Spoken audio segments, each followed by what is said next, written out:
الحمد للہ وکفا والصلاة والسلام علی سید الانبیاء معد الجود والعطا وعلی آلہ وصحبہ وبارک وسلم دائما ابدا اما بعد اعوذ باللہ من الشیطان الرجیم بسم اللہ الرحمن الرحیم الحمد للہ رب العالمین الرحمن الرحیم مالک یوم الدین ایاک نعبد و ایاک نستعین۔ بحمد اللہ تعالیٰ کہ رب ذوالجلال کے احسان اور کرم سے گفتگو ہو رہی تھی اس آیہ بارکہ کے تحت کہ ایاک نعبد و ایاک نستعین، کہ بندہ اپنے رب کے حکم سے اقرار کرتا ہے، یعنی رب نے یہ تعلیم دی ہے، قرآن کریم کو اللہ تعالیٰ نے نازل فرمایا اور رب ذوالجلال نے یہ تعلیم دی بندوں کو کہ میرے حضور پورے اخلاص اور محبت کے ساتھ یوں عرض کرو ایاک نعبد، اے رب ذوالجلال ہم خالص الخالص صرف اور صرف تیری ہی عبادت کرتے ہیں، و ایاک نستعین، اور خالص الخالص صرف اور صرف تجھی سے مدد چاہتے ہیں۔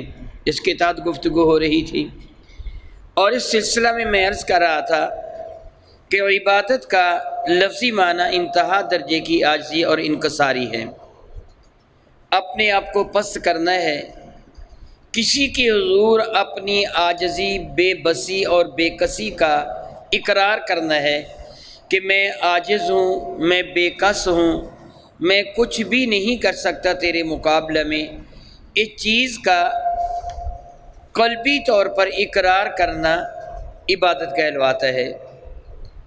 بندہ نماز میں اپنے رب کے حضور جب کھڑا ہوتا ہے عاجزی انکساری کے ساتھ تو یہ عبادت ہے، اس کے حضور یا وہ رکوع کرتے ہیں تو یہ بھی عبادت ہے، سجدہ کرتے ہیں تو عبادت کی انتہا کو پہنچ جاتے ہیں، یعنی عاجزی اور انکساری کی انتہا کو۔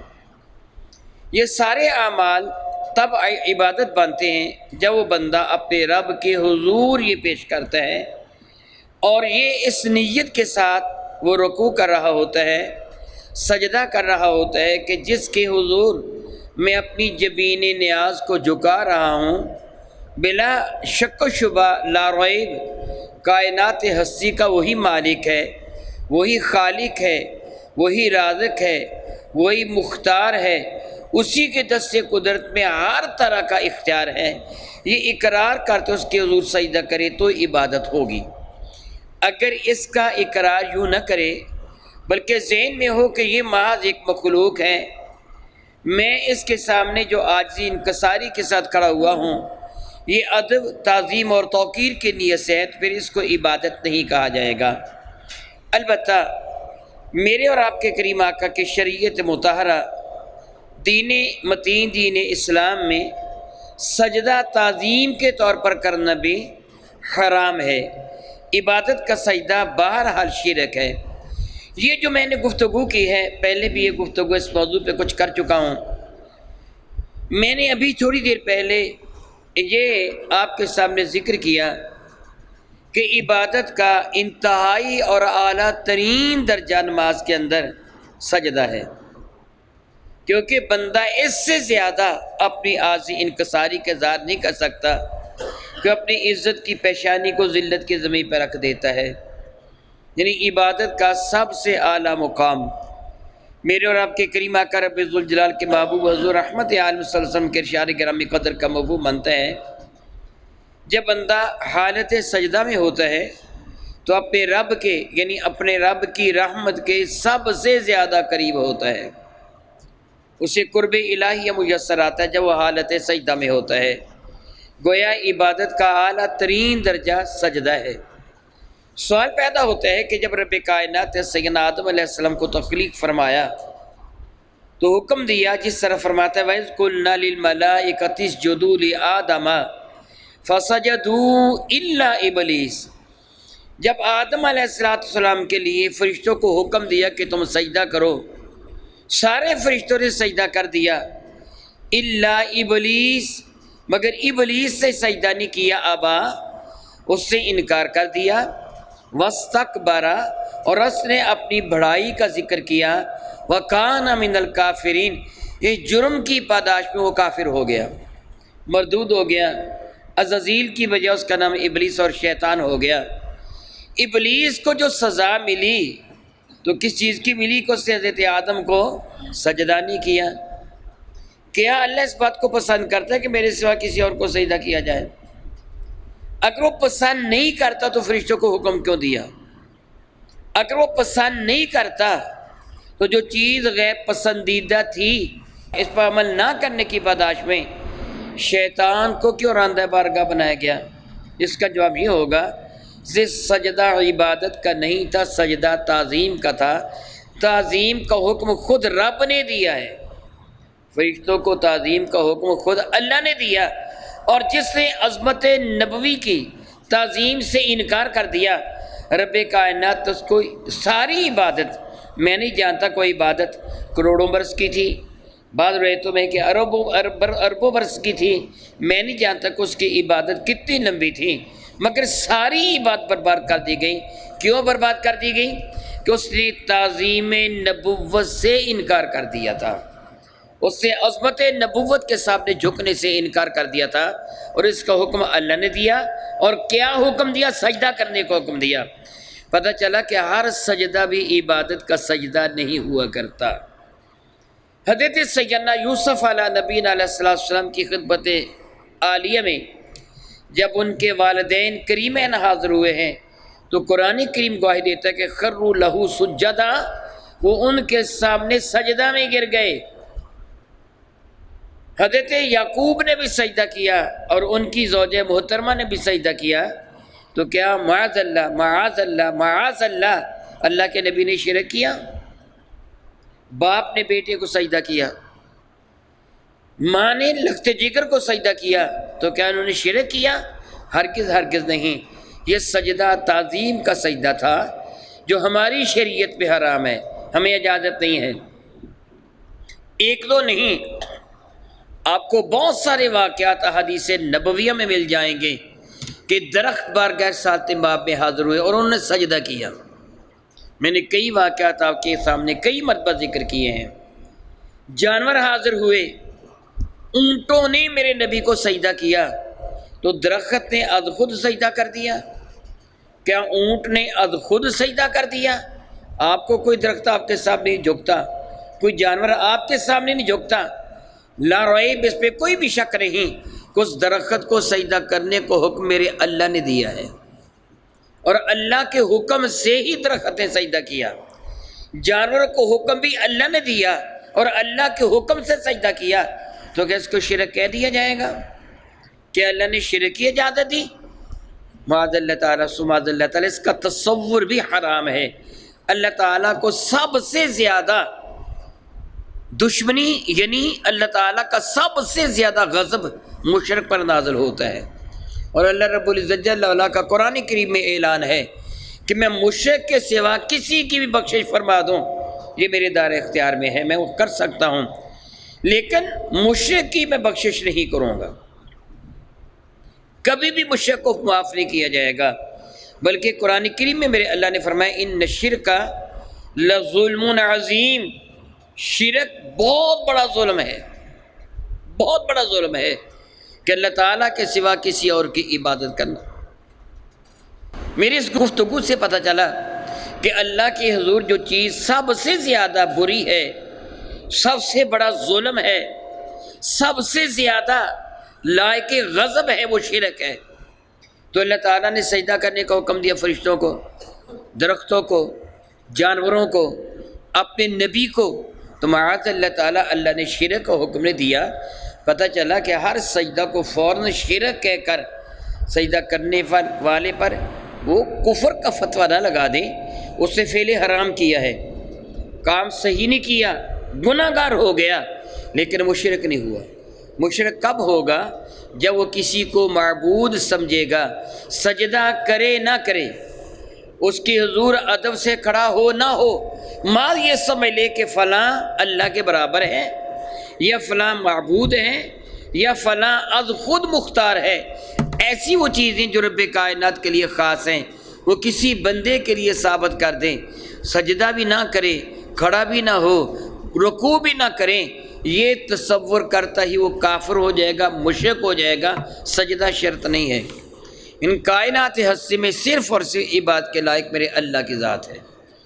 میرے اور آپ کے کریم آقا اس کائنات ہستی میں اللہ تعالیٰ کی سب سے محبوب، سب سے زیادہ بڑی، سب سے زیادہ اعلیٰ، سب سے زیادہ مرتبے والی ذات ہے مخلوق میں، مگر میرے نبی کے لیے بھی سجدہ جائز نہیں ہے۔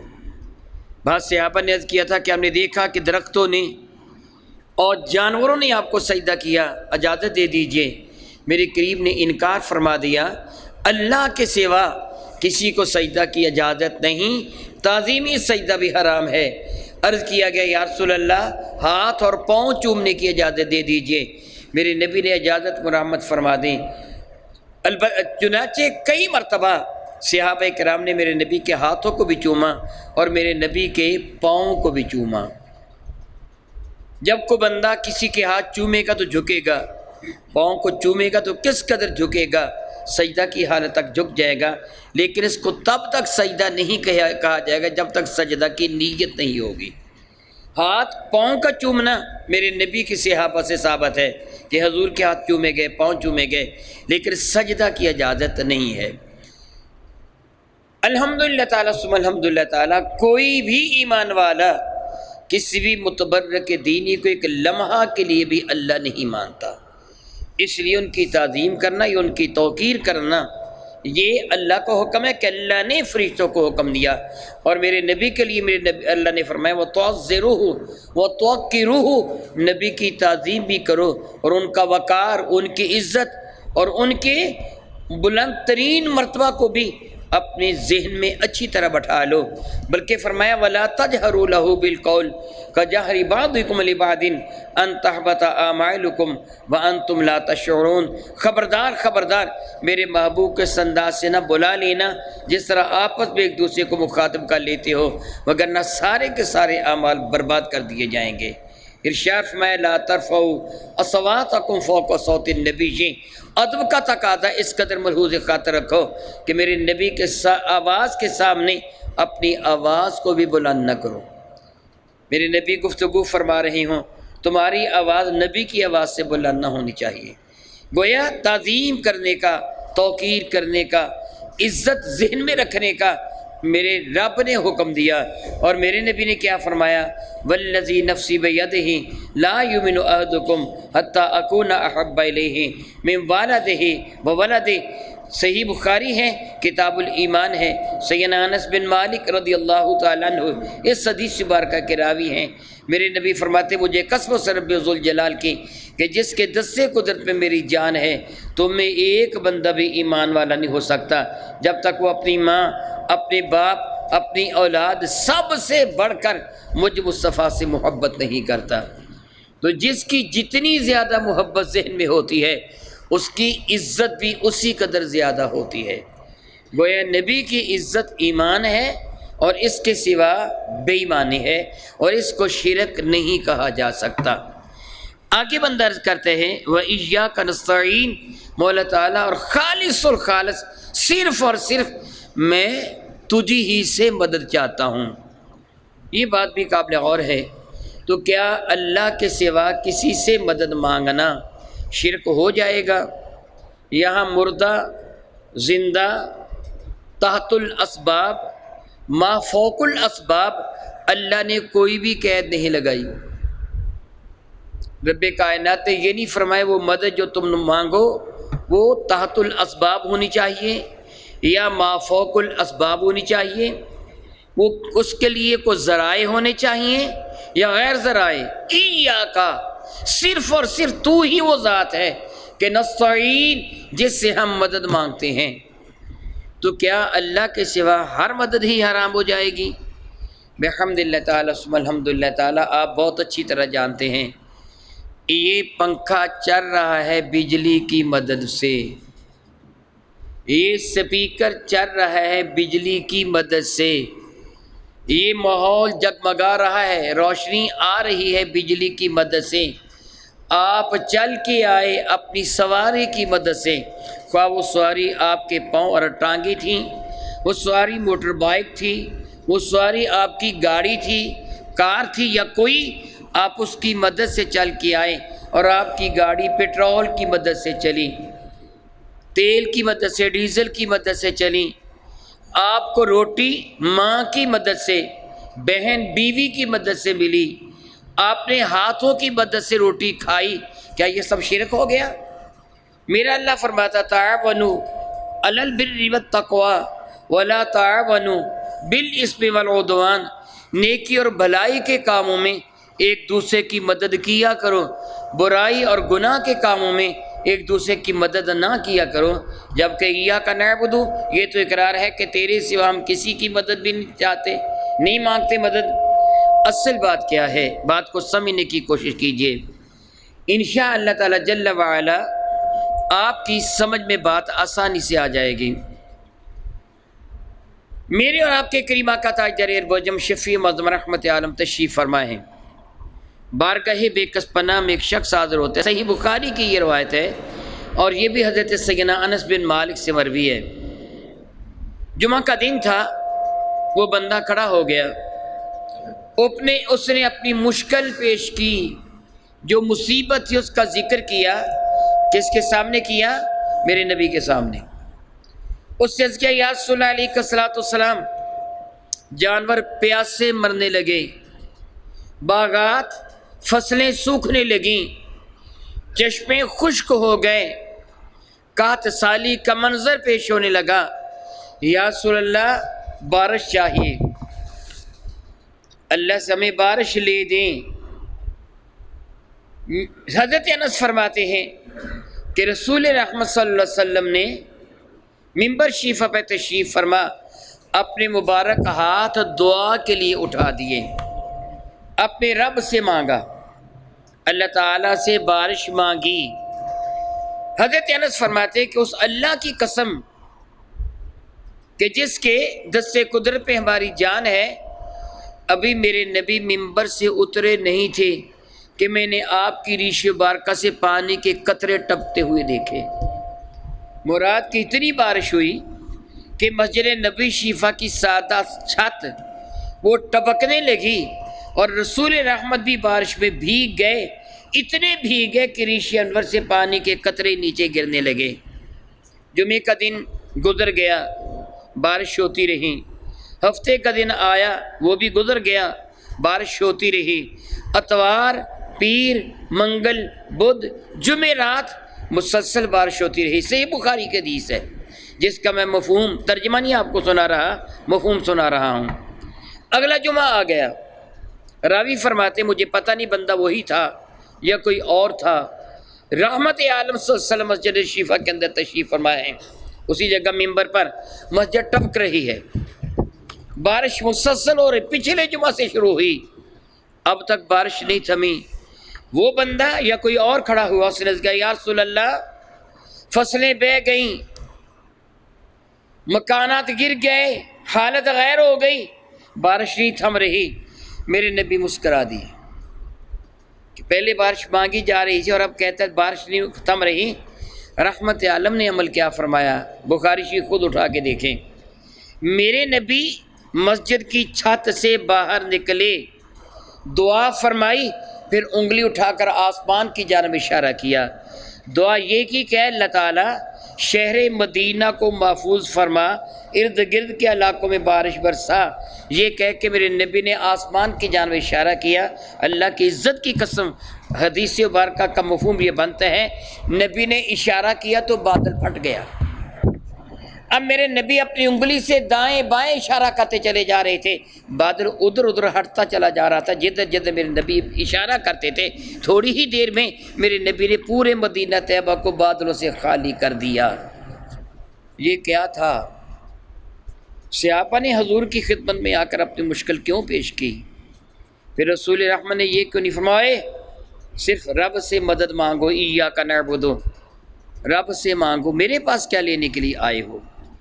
بارش نہ تھم رہی تھی تو حضور نے یہ کیوں نہیں کہا کہ رب سے مانگو، میرے پاس کیا لینے کے لیے آئے ہو؟ بلکہ ان کی گزارش کو قبول کر کے اپنے رب سے مانگا۔ صحابہ کا عقیدہ بھی یہی تھا، میرے نبی نے ان کو یہی بتایا تھا، عطا رب کرے گا مگر ہماری مدد مصطفیٰ کریم کے وسیلہ سے ہوگی، ہم ان سے مانگیں گے تو دے گا رب۔ موسیٰ کلیم اللہ کی قوم کو پیاس لگی اور انہوں نے آ کے موسیٰ کلیم اللہ سے کیا کہ موسیٰ ہمیں پانی چاہیے۔ سیدنا موسیٰ کلیم اللہ نے یہ نہیں فرمایا کہ رب سے مانگو، مجھ سے کیا مانگتے ہو، رب سے مانگو، نہیں، موسیٰ کلیم اللہ نے رب سے مانگا۔ قوم کو پتہ تھا موسیٰ خود نہیں دے سکتے، یہ رب سے لے کے دیں گے۔ گویا موسیٰ سے مدد مانگنا حقیقتاً رب سے مدد مانگنا تھا، میرے نبی سے مدد مانگنا اللہ تعالیٰ سے مدد مانگنا تھا۔ جب موسیٰ کلیم اللہ نے عرض کیا مولا تعالیٰ میری قوم پیاسی ہے، اسے پانی کی ضرورت ہے، تو رب کائنات نے فرمایا اپنا عصا اس پتھر پہ دے مارو، جس طرح اللہ تعالیٰ قرآن کریم میں فرماتا ہے وَإِذِ اسْتَسْقَىٰ مُوسَىٰ لِقَوْمِهِ فَقُلْنَا اضْرِب بِّعَصَاكَ الْحَجَرَ فَانْفَجَرَتْ مِنْهُ اثْنَتَا عَشْرَةَ عَيْنًا، کہ جب موسیٰ نے اپنی قوم کے لیے مجھ سے پانی مانگا تو میں نے حکم دیا کہ اس پتھر پر اپنا عصا مارو، انہوں نے عصا مارا تو 12 چشمے پانی کے بہہ نکلے۔ اب پتھر ویسے بھی پھٹ سکتا تھا، پانی زمین سے ابل سکتا تھا، پہاڑ سے آبشار کی شکل میں نازل ہو سکتا تھا، مگر اللہ نے کیا حکم دیا، اے نبی تم عصا مارو تو 12 چشمے پانی کے نکل آئیں گے، ہر قبیلے کے لیے الگ الگ چشمہ ہوگا۔ دنیا کو بتانا تھا دیا رب نے ہے مگر دیا نبی کے وسیلہ سے ہے۔ اس کے صدقہ عصا کس سے مارا؟ موسیٰ نے۔ پانی کس سے پیدا کیا؟ اللہ نے۔ پتہ چلا کہ اصل مدد اللہ کی تھی، وسیلہ موسیٰ کلیم اللہ بنے ہیں۔ اللہ حاضر القیاس۔ اسی طرح ساری کی ساری اس کی دوسری سادہ سی مثال آپ یوں سمجھ سکتے ہیں، شفا کون دیتا ہے؟ تو آپ ڈاکٹر کے پاس کیا لینے جاتے ہیں؟ آپ ڈاکٹر سے بیماری کے خلاف مدد مانگتے ہیں، اور عقیدہ کیا ہوتا ہے؟ ڈاکٹر دوائی دے سکتا ہے لیکن شفا میرا اللہ ہی دے گا۔ لیکن یہ جملہ آپ کہتے نہیں ہیں، یہ جملہ آپ کہتے نہیں ہیں، مگر عقیدہ یہی ہوتا ہے۔ جب یہ عقیدہ لے کر کسی سے مدد مانگو گے کہ میرے ساتھ تعاون کر، تو یہ مدد گناہ نہیں ہوگی بلکہ عین اللہ سے مانگی مدد ہے، کہ بندہ جانتا ہے کہ اللہ کی عطا کے سوا کوئی کسی کی مدد نہیں کر سکتا۔ وگرنہ جہاد کشمیر کے نام پر چندہ سارا اکٹھا کرنا، قربانی کی کھالیں مانگنا کہ کشمیریوں کی مدد کرو، یہ جملہ بھی شرک ہوگا کہ ایاک نعبد۔ پھر یہ کہا جائے جی زندوں سے مانگ لو مردوں سے نہ مانگو، رب نے کب فرمایا زندوں سے نہ مانگو یا مردوں سے نہ مانگو؟ مطلق رکھا ہے کہ مدد اللہ سے مانگو۔ پھر معاذ اللہ تعالیٰ شرک کب ہوتا ہے؟ جب کسی کو اللہ جیسا سمجھا جائے۔ بتائیے شرک کب ہوتا ہے؟ جب کسی کو، میں معافی مانگتا ہوں اپنے رب سے، میرے مولا مجھ کو معاف کر دینا، سمجھانے کے لیے عرض کر رہا ہوں، مردوں سے نہ مانگو، زندوں سے مدد مانگ لو۔ شرک کب ہوتا ہے؟ جب کسی کو اللہ جیسا سمجھا جائے۔ جب کسی کو اللہ، تو کیا اللہ مردہ ہے؟ اللہ یعوذ باللہ تعالیٰ ثم اللہ یعوذ باللہ تعالیٰ، کہ مردوں سے نہ مانگو شرک ہو جائے گا، زندوں سے مانگو شرک نہیں ہوگا۔ اللہ کیا ہے؟ زندہ ہے یا مردہ؟ وہ تو حی و قیوم، اس کی طرح مردہ کی نسبت کرنا شرک ہے، کفر ہے، بدترین کفر ہے۔ اس کی ذات ان چیزوں سے بلند و بالا ہے۔ سبحان اللہ عما یشرکون، اللہ کی ذات سے بہت بلند و بالا ہے۔ اللہ کی جانب یوں نسبت کرنا، وہ حی و قیوم ہے، تو پھر زندوں سے مانگنا شرک ہونا چاہیے کہ اللہ تو زندہ ہے۔ بات وہی ہے جو میں پہلے عرض کر چکا ہوں۔ تو کسی کو زندہ مان، کسی کو مردہ مان، اس سے مانگ نہ مانگ، سجدہ کر نہ کر، رکوع کر نہ کر، ایک لمحہ کے لیے اس کو اللہ جیسا سمجھ لے کافر ہو جائے گا، مشرک ہو جائے گا۔ مانگنے کی ضرورت نہیں ہے، شرک کے لیے اتنے کافی ہے کہ تیری عقیدہ میں نقص آ جائے۔ تو اگر کسی کے عقیدہ میں نقص ہے، خواہ وہ ما تحت الاسباب مانگے یا ما فوق الاسباب مانگے، وہ کافر ہے۔ علماء کرام ایک بڑی پیاری گفتگو فرماتے ہیں، مفتی عام عیار خان نعیمی، وہ فرماتے ہیں کہ دہریہ نیچری، وہ جب کوئی ٹیبلٹ کھائے اور کہے کہ میں نے گولی کھائی مجھے آرام آ گیا، دوائی کھائی آرام آ گیا، اس کا جملہ بدترین شرک ہوگا۔ ایمان والا یہ جملہ کہے تو عین ایمان ہوگا۔ جملہ ایک ہی ہے، میں نے دوائی کھائی مجھے آرام آ گیا۔ اگر داہریہ کہے گا تو کیا ہے وہ؟ شرک۔ ایمان والا کہے گا تو کیا ہے؟ ایمان۔ کیوں ایسے ہے؟ داہریہ اس دعائی کو مسبب حقیقی خیال کرتا ہے کہ دعائی نے شفا دی، اور ایمان والا دعائی کو وسیلہ مانتا ہے، شفا اللہ کے ہاتھ پہ مانتا ہے۔ اس لیے جب تک عقیدہ صحیح ہوگا، شرک نہیں ہوگا۔ کسی پر شرک کا فتویٰ لگانے والا، اگر وہ جس پہ فتویٰ لگایا گیا وہ مشرک نہیں تو کسی کو مشرک کہنے والا خود مشرک ہو جائے گا، کسی کو کافر کہنے والا خود کافر ہو جائے گا۔ شدید احتیاط کی ضرورت ہے۔ میں دعا کرتا ہوں رب کائنات ہمیں قرآن مجید فرقان حمید صحیح ترین طریقے سے سمجھنے اور پھر اس پر عمل کی توفیق عطا فرمائے۔ آمین۔ وآخر دعوانا ان الحمد للہ رب العالمین۔